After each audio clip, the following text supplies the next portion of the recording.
Here's Goodnight Olive making her move to take the lead by a head around the far turn. Race Kane has nearly 10 lengths to make up. So does Scooby Guando, verifying the leader. Top of the stretch, Cabot Trice is coming onto the outside. Up to the mark is running late behind Master of the Seas. Set piece down the center of the course. Master of the Seas alongside Annapolis. Here's Elusive Princess coming after Maj, and Mission of Joy tries to find room between that pair. Maj has the lead. Mission of Joy second. Elusive Princess third. The champ in front. Goodnight Olive chased all the way. Cabot Trice! Cabot Trice wins the Toyota Bluegrass. And welcome in, everyone, to the Keeneland Look Ahead podcast. I'm your host, Jeremy Plonk from Horse Player Now, as we take a look at the Sunday card for April 14th. It's day 8 of the 16-day meet, so we hit the half-mile pole, if you will, with the card coming up on Sunday. 9 races, no big carryovers in the pick 6. We got close. There were only 3 horses covered in the pick 6, more than 300,000 bet into the pool today in the final race, but the top 2 horses under the wire in the finale, both were horses that were covered. So congratulations to the winners who took down that big payday. No carryover, though, in the pick 6. We do have a carryover in the Toyota Super High 5, just under 10 grand, 9,926. That'll go as the final race on the program. Before we look ahead to that Sunday card, let's take a talk a little bit about what happened today on the racetrack at Keeneland. Major stakes, of course, unveiled for the second day in a row. We had the Grade 1 Maker's Mark Mile yesterday. Today, we had the Jenny Wiley on Saturday. We had the Giants Causeway, and, of course, we had the Lexington Stakes. The Jenny Wiley, big upset in the Grade 1 there. Frankie Dettori and Chad Brown with a $52, $53 mutual, just unheard of, but it was Buta Cache who went wire to wire, rocked him to sleep on the front end, and then Frankie woke everybody up in the winner's circle with the flying dismount. So impressive there. Chad Brown continues his dominance in that division. He had 4 in the race. That might have been, well, it was on the tote board, the least respected of the 4 Chad Brown trainees. Godolphin ends up finishing second in that race, trying to go back-to-back after winning on Friday. And then, of course, Godolphin got the big candy in the very next race in the Lexington Stakes when it was Encino going wire-to-wire there. Turf, they went wire to wire in the big race. On dirt, they went wire to wire as well. Encino, blinkers on. Brad Cox made the change of equipment. They went from Turfway here to Keeneland, and Cox won the Lexington again for the 4th time in the last 5 years. And like Tawny Port a couple years ago, coming through that Turfway route and maybe moving on to the Kentucky Derby, because Encino now is 21st on the Kentucky Derby points list. That's good enough to get you on the also eligible list if the entries were taken today. But there's a lot to happen between now and entry day for the Kentucky Derby, which will be 2 weeks from today is entry day for the Derby. 3 weeks from today is race day for the Kentucky Derby. I would imagine if they want to run Encino, and they said they'll discuss it, he'll go back and discuss with the Godolphin connections whether or not they want to move forward to the Kentucky Derby or wait for the Preakness. There will be a Triple Crown start next, God willing and health, to Encino. He's headed towards the Triple Crown Series after the win today. He was impressive. He was gutty on the front end and held off a good horse. The Wine Steward's better than I thought he was. I thought he was okay as a 2-year-old. He came back and ran a really good race today for Mike Maker, so he outran expectations. You know, last night when I handicapped that race, I was all over 2 horses. I said, this is Encino and this is Liberal Arts, and I was dead set that it was a 2-horse race. Turns out Liberal Arts was a terrible pick. He did not run well. He didn't come back on short rest from the Arkansas Derby with anything at all to offer today. He was poor. The pick was poor. We admit it when it goes that way. Encino, the other horse, he did get bet. He was the second choice in the wagering. Or might actually even went favorite. It was close there between he and the Wine Steward as the betting was going to the end. But he ran his race. Encino, he ran a different kind of race, though showing speed now. With the blinkers. We'll see what happens if he goes on to the Kentucky Derby. Look, Deterministic is still listed among the top 20 for the Kentucky Derby, coming off a poor finish in the Wood. He won the Gotham at a mile. I can't imagine that Christophe Clement, a conservative trainer, goes forward with Deterministic. So in logical sense already, Encino's probably in the field for the Derby. And then you almost assume there's going to be some sort of defection or 2 or 3 or 4 between now and then. So if they want to go to the Derby, they can with Encino. The other stakes race today, it was Roses for Deborah. She was fantastic. Speaking of Clement, He had success today with Roses for Deborah. She was fantastic in the Giants Causeway Stakes. Just got the jump and outfooted our pick, Love Reigns. We loved Love Reigns today. That was like our best bet of the day, and we had to have her. She ran a good second, but not good enough. And that's just kind of the day that it was from a handicapping standpoint. 4 of my second choices won races. My top pick got beat in a couple spots, a couple either-or situations, like do we lean on Encino or do we lean on Liberal Arts? We picked the wrong way. So we had the winner in the opener, and then we took 10 L's the rest of the way. So by far the worst handicapping day we've had of the meet, and from a dollar and cents standpoint too. But I kind of look at it like this is we were on a good roll, especially the last 3 days, Wednesday, Thursday, Friday. Think of it like a series in the NBA playoffs. We were up 3-0, and we got beat today. We did not close out the series today. We took a big loss, so we'll try to close the series out on Sunday.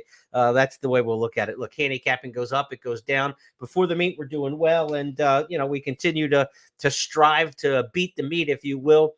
I think we're $38 up on our $2 win bets through the first 7 days of the meet. So can't ask for much more than that. Wish today would have went better, obviously. And I had some strong opinions, and it just did not work out today. So let's try to do better on Sunday and have a good day. As far as the handicapping on the track today, speed was very good on the main track again, as it has been throughout the week. Much drier. Hats off to the track crew. I knew the main track would dry out fine and we'd be good today with the racing. I thought the turf course would have a lot more give in it. And so some of my handicapping selections for the turf races were for more soft turf, and it just didn't work out that way because that turf was back to pretty much normal despite 4 straight days of rain earlier this week. So what a great job they've done, with the drainage systems and airing out that turf course. Fantastic. We should have a great day for racing on Sunday. Weather's supposed to be the best we've seen all week. Highs in the upper 70s. It will be a fast track, and I think will be a good turf course. I don't think it'll be firm, but it'll be a good turf course, and it'll be a fast track. So that should be good. We got a couple turf marathons, something different to handicap here coming up on the Sunday card. So we'll get right to that in just a second. Want to give a shout out to the winner of the Grade 1 Gamble, the handicapping contest at Keeneland. $3,500 entry. It's $2,500, I believe, in the bankroll. Darren Schweiger turned his bankroll into $42,000 today. What a great handicapping tour de force he put on in the Grade 1 Gamble. He won the handicapping contest by $15,000. Second place was $27,000 in bankroll. That's live money. That's not contest money. That's live money being played through the tote. So great job handicapping by Darren Schweiger. He'll not only get his bankroll, but he'll get the big bucks for winning the contest as well. A little bit of news outside of Keeneland today. You always see my handicapping sidekick in these podcasts as I point to her, Zenyatta. That's her winning the Apple Blossom at Oaklawn back in her heyday. The Apple Blossom was run today. Tour de force there, as we mentioned with Darren Schweiger in the handicapping ranks. Adair Manor just dominated the Apple Blossom today at Oaklawn. So incredible performance by her. She's the head of the West Coast Distaff division, and now with Idiomatic and some of the other horses from the, that are out of the mix from what we've seen in the Distaff division over the years. Maybe Adair Manor's here to shine, but she looked very good today. Talking about a race on the road at Oaklawn Park. Let's get to the Sunday card now. We've got 9 races for you coming up on Sunday. Here's the way it lines up through the snapshot. 9 races. That means the middle race, the race number 5, is going to be your swing race between the early and late pick 5s. Early pick 5 starts in the opener. We got a key play right off the bat. Pick 4 starts in the second race. The pick 6, again, no carryover in the pick 6. That'll be races 4 through 9 on the Sunday card. Late pick 5 is going to start in the 5th, so that's the end of the early pick 5, start of the late pick 5. Keeneland Turf Pick 3 back on Sunday. Races 5, 7, and 9 for the Keeneland Turf Pick 3. Race number 5 is the first of 2 turf marathons, 1.5 miles on the grass. Race number 9 will also be a split division of that same race, 1.5 miles on the turf, race number 9. Late pick 4 is going to start in the 6th. I've got key plays coming up in the 7th and 8th. So let's get to the handicapping and to the handicapper selectors box. You can get these picks, the consensus picks at Keeneland.com from all the public handicappers. Scott Hazelton, Tom Leach, myself, Gabby Gaudette, Kim Nelson. We give you the picks every day, every race. And I'm going to start off in race number 1, very similar to the way it started off today at Keeneland. Ben Colebrook, the trainer, he's got a Street Sense in here named Delighted. Street Sense has been unbelievable, siring runners at this meet, at last year's 2 meets at Keeneland. The Street Senses are all firing. Ben Colebrook swept the early daily double. He won the 1st and the 2nd on the card today. his horses are running. I think this one's well placed with an outside post position going 7/8 of a mile. I'm starting off the day with Delighted as one of my key plays. The other part of this key play I like is the 4 Trotter. This is kind of a not just a key play on top, but this is kind of like a two-way key play, if you will. The 4 Trotter is sired by Cross Traffic. Get this. Cross Traffic sired 5 winners at Keeneland last year. The average win price, 19-1. Tremendous bombs and not horses you would expect. This is a first-time starter named Trotter. Kent Sweezy's kind of a slick trainer. He pulls some moves. He's already had a nice winner at the meet. 10-pound apprentice named on this one. I get the feeling this horse might be able to run a little bit coming up from Palm Meadows. They could have easily run at Gulfstream Park with this horse debuting. They show up here at Keeneland in a maiden claiming tag. Just very interesting placement. And again, the Cross Traffics ran unbelievably well for the prices that they were last year at Keeneland. Again, 5 winners averaging 19-1. So I'm using the 4 Trotter in here. The 10 Delighted makes a ton of sense. Couple pedigree angles here with Street Sense, with Cross Traffic. So 10 and 4, the way I'm going to get the day started. 2 deep in the multi-race wagers. I'm going to be boxing those 2 in exactas and trying to hook them up. Daily doubles from race 1 to race 2. Remember that daily double, the low takeout now down to 15%. I think it's a good time to attack here. I'm going with 4 Trotter, 10 Delighted amongst the horses that are my key plays in race number 1. As for the other handicappers across the way, Tom Leach always also on Delighted in here. Fasta La Vista Baby is the one, and that's the top pick for Kim and Scott. Gabby's on the island with the 9 Miss Golden Penny. Remember, this is a 7-furlong maiden claimer. We expect upsets in these kind of races. Don't take a short price. We had a big upset today. 27 races for 7-furlong maiden claimers have been run in spring meets on the dirt. 9 of the 27, 1/3 of them, 1 out of 3 is won by a horse 10-1 or more. We had a 13-1 shot, I believe, today, or 14-1, 13 or 14 win today. Don't be afraid of a price. So again, if we're talking Trotter in there, first-time starter, I don't know what to make of the firster, but I'm not afraid to take a price in this race. And I think Delight is definitely going to run well for Colebrook. So 10-4, the way we're going to go in race number 1, one of our first key plays of the day. Let's go to the second race on the card. Second race starts the early pick 4. This is a non-winners of 2 lifetime. As I preach here, we're looking for horses who have the best maiden wins on their resume. When they all have 2 non-winners of 2 lifetime, they all have have 1 victory on the resume. Who has the best one? Beaumont Red comes right out of it. Maiden special weight at Fairgrounds going long last time. That was a good effort. Put the blinkers on last time to keep the Sormo, and this one responded. Raquelme comes back to ride this one from New Orleans. I like him to win right back. Beaumont Red, my top pick here in race number 2. We're on the island with Beaumont Red, really, and not a lot of love all around. Kim's got that one picked in 3rd. So nice daily doubles. If we can pull this off, 10-3, 4-3, try to attack maybe somewhere in that category. I thought the second best maiden win on paper was number 6, Time Used. Also won a maiden special, but at turf weight in December, I think the race at Fairgrounds going long is probably a little stronger. And the last 2 races haven't been much for Time Used, but the Turfway horses are running. 3 more horses won today out of Turfway Park. We had 5, I believe, yesterday and 3 the day before. I mean, I think it's like 11 horses out of Turfway have won in the last couple days. So it's double digits when you look at the week, when you go back to Wednesday. The Turfway horses are running well. So, Time Used on a class drop coming out of the allowance ranks in for this claimer could perk up. And again, has a good maiden win under the belt. So I've got him 3, 6, and 1 in here. Pretty wide open race. Forge and Fire, the 2's the top pick for Tom and Gabby. Quincy Ryder, the 1's got a top choice in here. The 9, Trust Daddy. So you see, we're kind of all over the board in this non-winner of 2 lifetimes. So let's see how it shakes out. Beaumont Red, though, I think comes out of the best maiden win and can wheel right back. Has the blinkers back on again today because that was successful last time. So equipment change worked. We'll see if Beaumont Red can double up here. Shortening the trip from 1 mile and 16 to 7 furlongs. You want to be up into the pace. You don't want a horse who's closing in these route races. You got to be up kind of near the pace. And last time with the blinkers, this horse was right up on the pace last time. So I expect Beaumont Red and Raquelme to get out of the gate and not be too far off of it. I don't think you're going to want to be too far off the pace in any of the races tomorrow on the main track. Let's go to the third race, and we'll go to the turf for the first time on this Sunday card.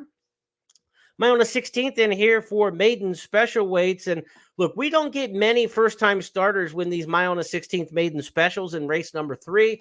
But we had one today, and if you saw her, Ready for Cheryl, she won, I believe, the third race or the fourth race on the card today. Go back and check the charts. She was fantastic for Hall of Fame trainer Roger Atfield. He still got it.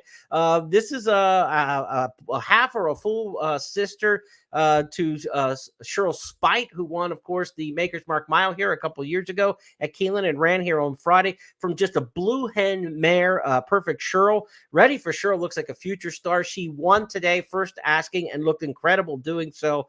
I still don't want first-time starters in race number 3 coming right back on Sunday because the stats and the trends just say it doesn't happen often. This was the first-time starter to win a maiden turf route at Keeneland since 2018. It had been a long time, over 4 years. What? 2018 is 2024 now. It's 6 years. It's been 6 years since we've seen a horse in the spring meet win a maiden special turf route at first asking. So as we handicap race number 3, we're not expecting just because we saw one today that it comes back and happens again. Very likely that it doesn't. But what we do is respect the heck out of the win today by Ready for Cheryl and give her extra credence when you look at her moving forward, because that was an impressive feat that she pulled off today. So I'm going for some horses with some experience in this particular spot. I've got one off the also eligible list that we'll just have to see if the 16 culprit stays in the field after scratches. But the top pick I like regardless is number 10, Green Light. This is Rudolph Brisset training. This one comes out of a race at Turfway, going short. Now stretches out off the second career start. I like this move. This is a barn that wins an insane 38% second time out. Sprint the route, by hard spun out of a Smart Strike mare, bred to like the turf. I think the route is going to be great for it because this horse debuted 5th, beaten 4 lengths in an 11-horse field. Even running sprinter. I love even running sprinters when they stretch out for the first time like this. Not a hell-bent sprinter, not a closing sprinter, just a nice, fluid, even running set of running lines. And this was a fast time. This horse came out of a 109 race at Turfway. I think Green Light's sitting on a big one. Flavian Pratt rides. I think you're going to be forwardly placed from the 10 hole. They're going to send out of there, stretching out in distance. Give me the 10 Green Light. Scott and I, Kim, we're all on the same horse in this particular spot. The also eligibles are very important. Chad Brown's got the 14 with John the Beer Man. This is one who showed a good closing kick in the career debut. And then again, the 16 culprit is Wesley Ward with a Justify 675,000 sort coming back off the July layoff. We know Wesley's horses fire off the layoff. Justify's already won 3 races at the meet as a sire, 2 of them on the turf. I would expect the 16 culprit to be a factor if that one gets into the field. Enhanced Scat, the 4, is also by Justify, so we're taking that same angle. Enhanced Scat, like the top pick in here, comes out of a Turfway sprint. Pretty even run in there, stretches out, and again, has the pedigree to like the course. So 10 and 4 are very similar on paper. I just think the 10 comes out of a better race than the 4, a faster race, and has a little more natural ability perhaps off of what we can see in the past performances. So 10, 16, 4, if we get the scratch in there, maybe the 11 Radical Mischief, the other one I would throw into the mix. Across the way again, Cameo Performance, the 1 for Gabby Gaudette. She's on the island there. Cameo Performance also gets a second choice from Tom Leach and a 3rd from Scott Hazelton. Pretty wide open race, though, as you look across there outside of Green Light. I think there's some consensus gathered there that 3 of the 5 of us have Green Light, and I think that one will be solid in this particular spot.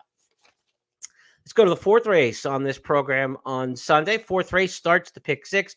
Again, no pick 6 carryover after today. Everybody collected a big one who hit it. I think it was 91,000, I think, something like that, that pick 6 paid. We've got a field of 10 in race number 4 to start the Sunday pick 6. And there's a 6-5 morning line favorite in this spot. Number 1, Lighted Up Louie.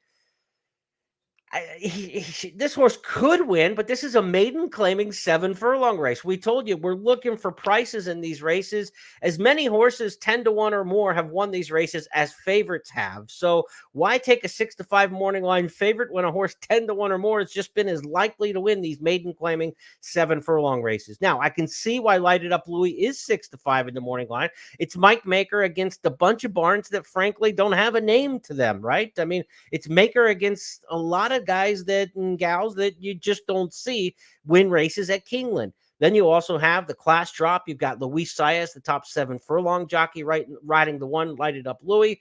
If this horse wins, fine. I'm not going to say that they can't win, but I'm going to take a shot to beat him. What's worked in this race historically, 7 furlong maiden claimers, are horses shortening the trip, running a little bit shorter than they did last time. Surface changes from turf or synthetic have done very well. And again, the turfway horses have run really well. So, if you can kind of work any combination of a cutback, a surface change, and get a little bit of a price, it's worth taking a stab at in this race. And that's what I did with the 6 Kazillion.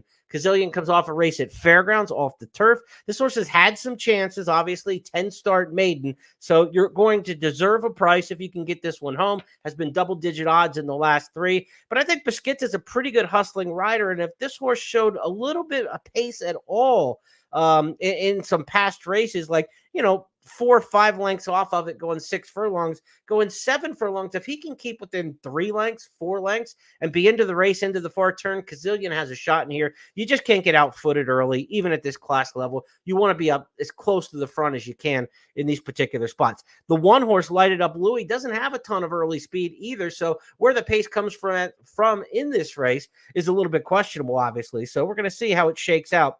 Race number 4. Not a high confidence play, but you shouldn't have confidence in these maiden claiming 7 furlong races because, again, these are long shot havens historically, and we saw another one of those pop on the card today. So I've got the 6 in here, Kazillion.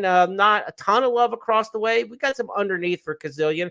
Lighted Up Louis, and then number 3, Grace Given. So 6, 1, and 3. And as you look across the top picks in there is a lot of 6, 1, 3 around there. The 4, Dice Arm, is one where Kim is completely on her own there. Now, this could be an interesting one at a price because, again, look at Dice Arm. A mile last time on the turf at Sam Houston. So you got a surface change, you got a cut back in distance, and you got a horse who's got some early speed in those long races. This is why I like to look at the handicapper selectors box and bounce my ideas off of some of the others.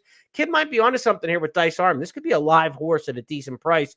One that we might want to reassess. City of Life, the sire, had a winner or two, I know, already at the meet. I can't recall if it was on the dirt or the turf, but I know I've heard the name called here in the last day or so. Dice Arm, interesting, though. I think this one coming in from Texas could be one to keep an eye on. Veteran trainer Bobby Barnett has not won a race this year, and you see, it's an 0 for 12 trainer. He must not be any good. Bobby Barnett's a veteran who's been around about 40 years, maybe longer than that. Used to have some really good horses in the South from Louisiana Downs back when Louisiana Downs was a really good circuit. So Bobby Barnett can train horses. Don't worry about that. The fact that he might be over 12, he just doesn't have the stock that he once had. Now that he's in the end of his career here towards the tail end. So don't be afraid of that one. I think Kim might have herself a decent little price play there in the 4th. Let's go to race number 5. It's the swing race. It's the end of the pick 5 in the early portion. It's the start of the late pick 5. Keeneland Turf pick 3 starts here. It'll be on races 5, 7, and 9. This is a 1.5 miles on the turf. This is our first marathon turf race of the season at Keeneland. Speed rarely wins these races. Average winner is about 6 lengths, 7 lengths off the lead after the opening half mile. You want a horse who's got some stamina and fitness about him. Pedigree, if you can catch a good pedigree angle or two. There's certain trainers who have had more success. If you check out my stats blog at Keeneland.com, I kind of go through some of those. But Todd Pletcher's had some success in these long-distance races. Obviously, you know that Graham Motion is the king of these 1.5 mile races at Keeneland. He's won more of them than anybody. I think Motion's got 15 or 17. Nobody else is up there with him. He doesn't have a runner in this division in race number 5, but Motion will have one in the 9th race. So we'll get to that one when we get there. So race number 5, I ended up going with the 11 in here, Verbal. This is a horse where I think his distances have been a little too short. This is a pedigree play. He's by Flincher, who was much better going long. This horse has been running basically miles almost every time out, mile and a 16th max. Ran a decent 5th in the Transylvania over this turf course. Ran a decent 4th going a mile and a 16th over this turf course back in April of last year. I think those are good efforts over the turf to show that this horse likes the footing, this gelding, but didn't have enough distance. I think the long distance run here for number 11 Verbal might be what puts that one over the top in race number 5. Let's see what the other handicappers have in here. I'm the only one with Verbal. I'll take that, and we'll see what we can pull off here in this mile-and-a-half race. Utah Beach, top choice for Gabby and Kim. Headline News, the 5 for Tom, and the 10. Wow, what a summer for Scott. Scott's on the island. Tom's on the island. I'm on the island, and the ladies are on Utah Beach here in this race. Utah Beach does come off a win at the distance, has run 6 times in the career and 6 times in the exact. The English Channel, the sires, done a really good job. This is a good pedigree play.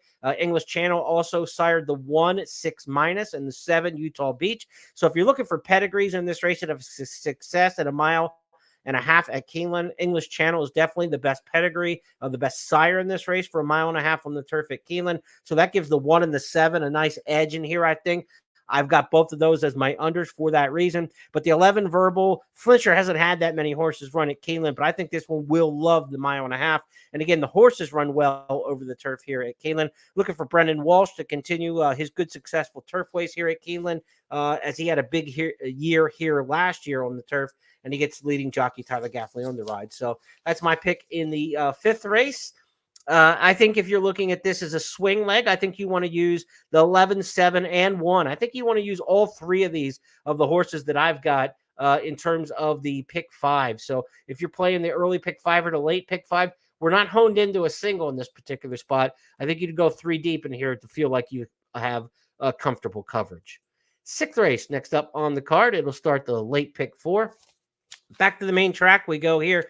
This is a $50,000 maiden claimer, or $50,000 claimer, which sounds good on paper. You know, it sounds like it's an upper level race, but it's for 3-year-olds, and these horses just simply don't have much resume. It's almost a non-winners of 2. The only horse in the race that's won more than once is number 7, Dr. Bader. This horse has won twice, but once was a 12-5 maiden claimer at Gulfstream. The other was a 20,000 at Tampa last time. The Tampa horses tend to run pretty well over the main track here at Keeneland as well as at Churchill coming up in the next meet. Wouldn't be surprised if the 7 Dr. Bader's got a little shot in this spot, but I went other directions. I ended up going with the 3 Blown Cover.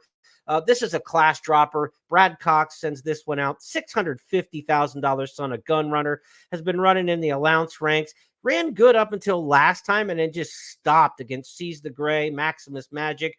Pretty good field in that race of potential, Arkansas Derby hopefuls and Triple Crown trail types in that allowance race at Oaklawn. Blown Cover stopped that day.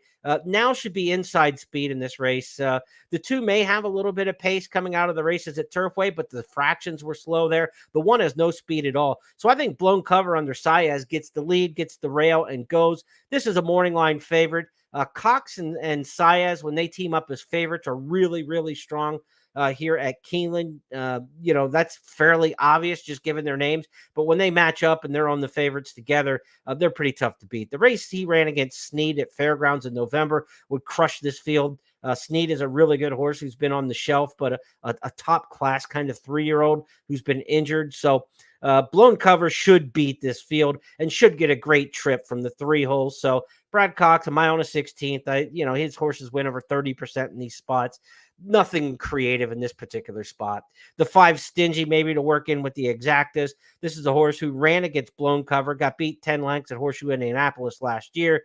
Comes off a little bit of a layoff since February, freshened up in here, but he's run against some good company. He beat Encino December 29th at Turfway. We know what Encino just did today in winning the Lexington Stakes, and he also won the Battaglia Memorial prior to that. So Stingy's just shown some class by beating a horse like Encino at Turfway. I put that one in second. 3, 5, and 8, the way I see it. Maybe the 1 gets a shot in there. Mr. Faversham closing for a piece of it underneath.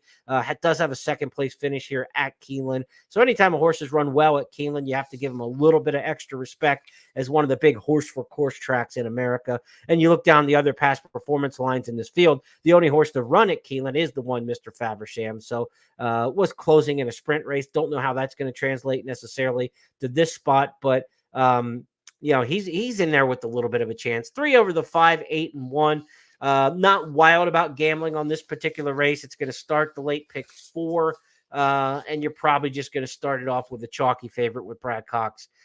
So if you're looking at the late pick four as this strategizes over the course of the final four races on the card, if you're going to start off with a short price favorite that everybody else is going to have, you're probably looking at a pick four at the end of the day that's not going to pay a lot, right? It's going to be a shorter price one. So limit your combinations. If you believe the favorite is going to win blown cover in race number 6, then you don't want to be playing like 40, 50, 60 combinations in a pick four because you're not going to get the return back on it. So limit your combinations if you like the favorite. If you dislike the favorite, then that's the time to spread your wings a little bit, play a few more combinations, and see if you can't catch a big pick four, big pick 5. But I think the favorite's probably going to be steady and strong enough here in race number 6. To the 7th we go next. It's my second key play of the day. Middle leg of the Keeneland Turf pick 3. This is a 1.1 miles on the grass, and I just love the trip angle here with number 7, Zippadoo. Grand Motion trains this one. John Velasquez is going to ride. Has a win over the course here at Keeneland. That certainly doesn't hurt back on October 14th of last meet in the fall of 23. But it's the last race that I really like about Zippadoo. And you say, why do you like a race where the horse ran 7th, beaten 5.5 lengths? Because it all went wrong in the race as far as the race shape. This race was run extremely fast, 6 furlongs in 109.2, and they made a big rally at that point when the race really quickened. It's a mistimed move is what we're talking about. John Velasquez rides. He's a Hall of Fame rider. He's much better on a horse than I've ever been. But you could put 2 and 2 together when a horse closes from 7th to getting right up in with the leaders into fast fractions and then runs out of gas. The time was mismoved. The move was mistimed. So I think a little more patience, learning the horse a little more. John Velasquez won't make the same mistake twice. He's a Hall of Famer for a good reason. I think he'll wait, be a little more patient aboard Zippadoo. Time to move this time, and I think they get over the top in this 1.1 miles. The 1.1 miles distance is not going to be a problem. 1 1/8 miles at Keeneland. 1 1/8 mile, or ran 3rd, beating a 3/4 of a length at 1 1/8 miles at Aqueduct. And the other thing about 1 1/8 miles versus the 1 1/16 is you're not going to see the same fractions in a longer turf race in 1 1/8 miles that you see at the 1 1/16. So the shorter they go, the faster the fractions usually are, especially on the grass like that. So this longer race is going to have a slower pace to it. So he's not going to have to make the rally into like biting fractions and then run out of starts. This race is going to be run at a much more even tempo. And then that move from Zippadoo should be a winning move. So I really like this one in here. I think this is a stone cold shot in here. Zippadoo is appreciated by a lot of the handicappers across the way, though. I don't think it's going to be a short price, but 4 of 5 of us are all landing on the same horse. And maybe we're looking at it for the same reasons. I'd be curious to hear the other handicappers in here. A lot have Chad Brown's horse, Not in a Million Years, in there in the mix. I went with some other options because I just think that I've got that horse 4th. I've got it 7, 10, 5, 12.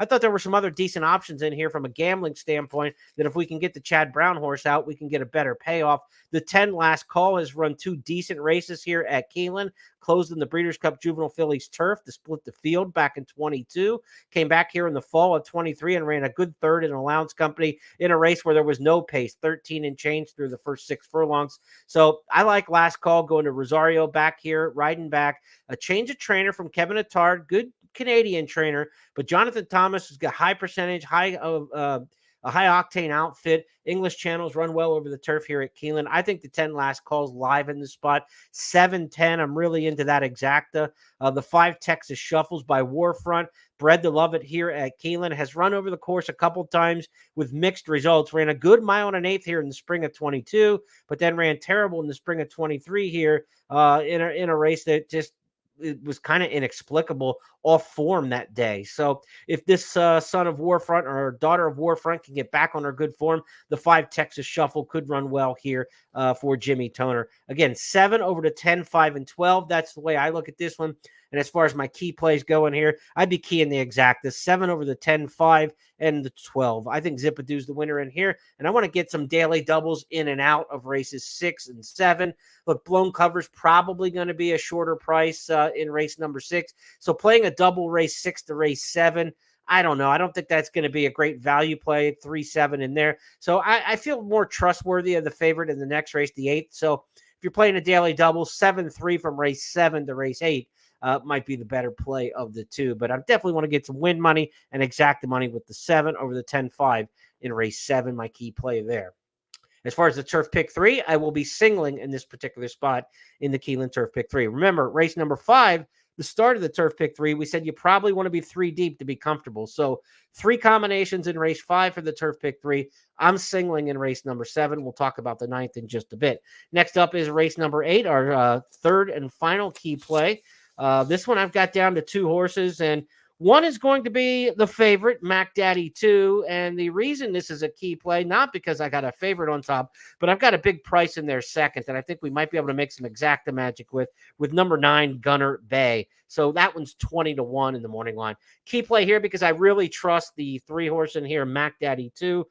This is Luis Saez going 7/8 of a mile. Norm Cassie is a trainer who does really well in these starter allowance races, brings horses who fit, and this horse fits the $20,000 starter allowance condition to a T. Dropped one time in for $20,000, won that race. That got the horse eligible, and not only did they get eligible that day, they got the money and won. Stepped back up into starter allowance company at Oaklawn, ran a good race. Holding form, gets Saez.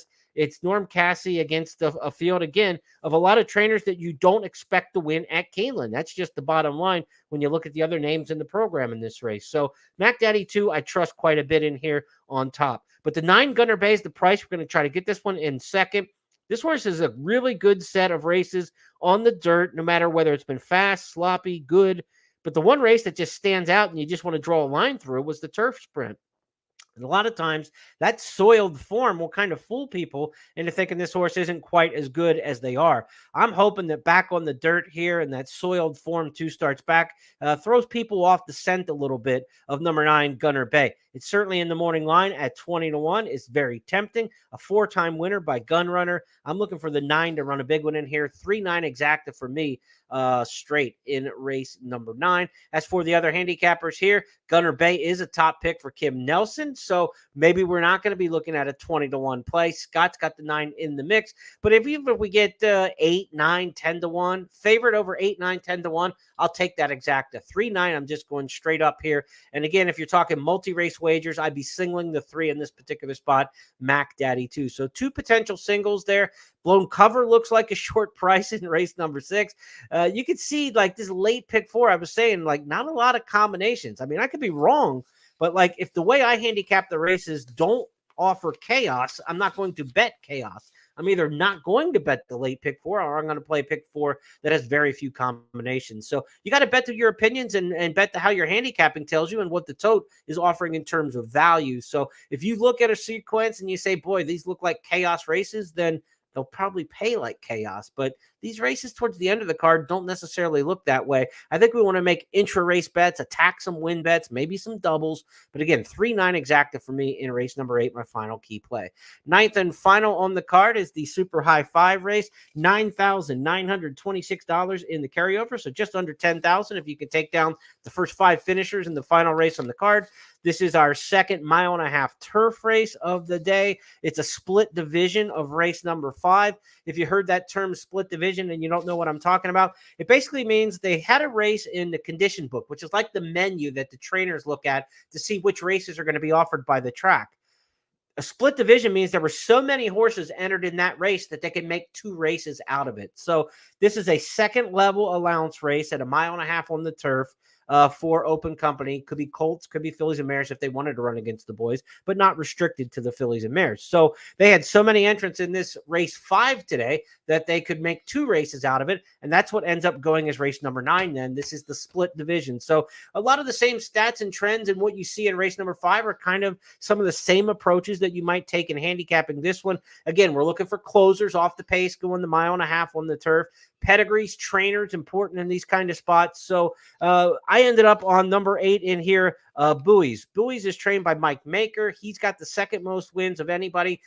Graham Motion's got the most number of wins. Motion's in this race with number 6, Regal Kingdom. I think that horse could factor, but I don't like Regal Kingdom necessarily on paper. I think this is a horse where if it wasn't Graham Motion, I wouldn't be that interested in the horse.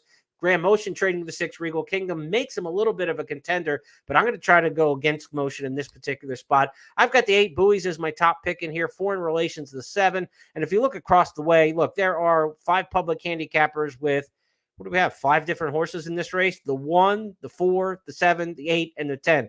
Here's your wide open race. So if you're playing the pick 4 at the end of the day and you think Blown Cover's a short price, Zip-a-Doo looks pretty good at, maybe 3-1. Mac Daddy 2 looks good at 9-5, 2-1. Now you got like 3 lower prices. Maybe you can get a price here in the last race, play 3 or 4 combinations in the last race for the pick 4 and play it multiple times. So you're not trying to hit it for 50 cents. You're trying to hit it for $5. And maybe you only have a $15 ticket, single, 3 horses, play it for $5. And then you're going to hit it for 10 times whatever the 50-cent payoff comes out.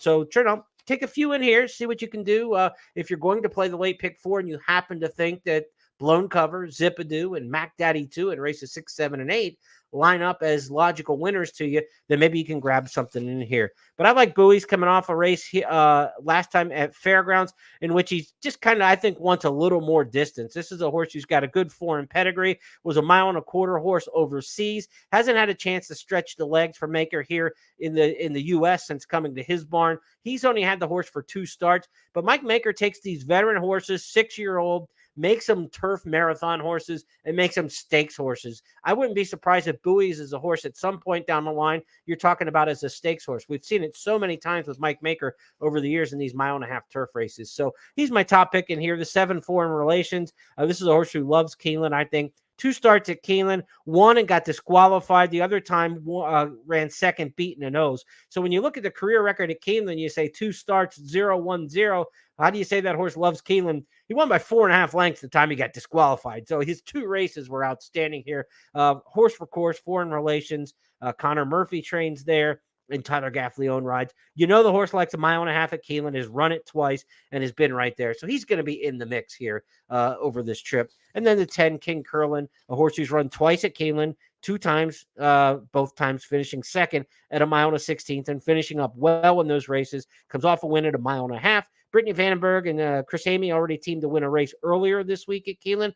We'll see maybe if they're in play for another. Scott's got that one picked on top. Foreign Relations, the Horse for Course's top pick in there for Kim. And High Tide and Ohana Honor also getting play from our handicappers. So pretty wide open 9th race to finish things up here. But I'll take my chances with Mike Maker stretching one out to 1.5 miles for the first time stateside. Give me Bowie's to close things out in race number 8. That wraps up a quick edition of the podcast, so we'll call it an evening, and we'll be back with you on Tuesday night when we preview the Wednesday card. Week 3 of the meet kicks off Wednesday at 1 o'clock. Our preview of that will be the 9th day, and we'll be into the second half of the season as we hit week number 3. Thanks, everybody, for a great week of racing. Really enjoyed it. Good luck to you on Sunday as you play the races. Check out @HorsePlayerNow, my Twitter handle, and also @Keeneland Racing for updated information on tomorrow's card. Shouldn't be anything to worry about weather-wise. If we have some scratches on the program early in the morning, when we get them, we'll pass them along to you there on social media, and also update any picks that might need adjustments based on the final scratches. Had a lot of fun this week. We'll do it all again next week. Take care, everybody.